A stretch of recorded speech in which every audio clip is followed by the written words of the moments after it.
kita lanjutkan. Nomor 6 ya, saya ulangi. Apabila biaya-biaya ini timbul karena sifatnya adalah asumsi, misal penyisian penurunan nilai persediaan. Nilai persediaan kita mungkin tahun depan akan turun nilainya. Tahun ini nilai misalnya produk baju, mungkin tahun ini masih nilai jualnya masih tinggi, tapi kalau tahun depan sudah tidak menjadi mode lagi misalnya, atau sudah mungkin kelihatan kuno, tentu nilainya akan turun. Nah, di awal tentu kita harus menurut PSAK-nya harus melakukan penyisihan penurunan nilai persediaan. Biayanya nanti akan masuk ke laba rugi perusahaan. Nah, menurut fiskal ini tidak boleh dibebankan karena sifatnya hanya prediksi, asumsi, dan belum terjadi biaya ini. Belum tentu kemudian pada saat dijual nanti nilainya akan turun. Yang ketujuh, biaya entertain, jamuan tamu yang tidak didukung daftar nominatif. Ini tidak dapat dikurangkan.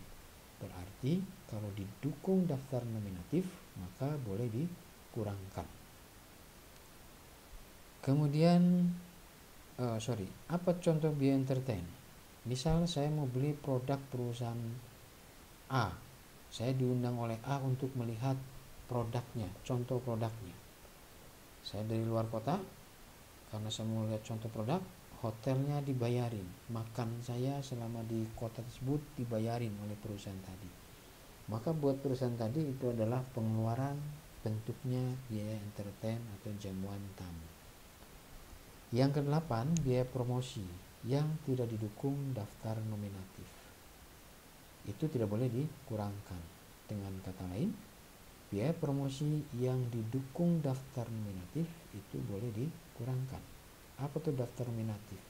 Rincian. Bentuknya adalah rincian berapa biaya promosi, kapan dikeluarkan, bentuknya apa, iklan di media, iklan media TV misalnya, iklan di radio misalnya, ya disebutkan di situ. Bisa cari di internet banyak formnya, bentuk formulirnya. Jadi kalau tidak didukung daftar nominatif, biaya promosi tidak boleh dikurangkan. Yang kesembilan, dividen SHU dan tantiem. Ya, karena ini adalah bagian laba yang diberikan, maka ini tidak boleh dikurangkan. Berikutnya, gaji yang dibayarkan kepada anggota persekutuan, firma, dan CV. Ini kita lihat bentuk badan hukumnya.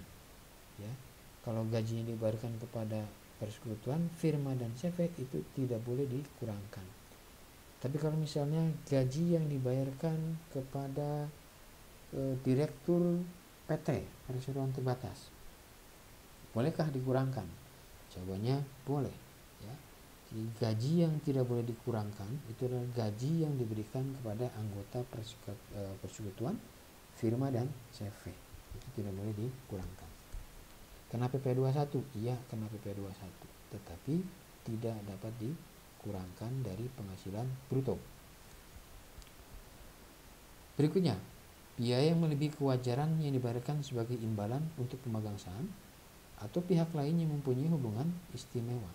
Artinya, kalau di suatu perusahaan yang saya miliki, misalnya ada 2 orang karyawan, yang satu tidak ada hubungan dengan saya, yang kedua adik kandung saya.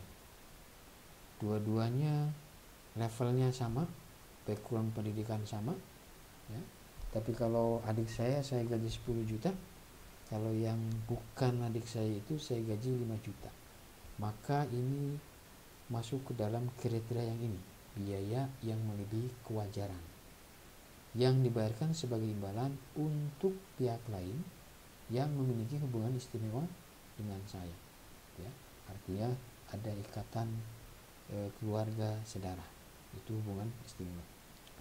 Kemudian sumbangan, kecuali dalam rangka CSR untuk 5 sektor, ya, sumbangan itu tidak boleh dikurangkan. Tetapi kalau untuk CSR yang 5 sektor, nanti ada di slide di bagian lain, itu boleh dikurangkan.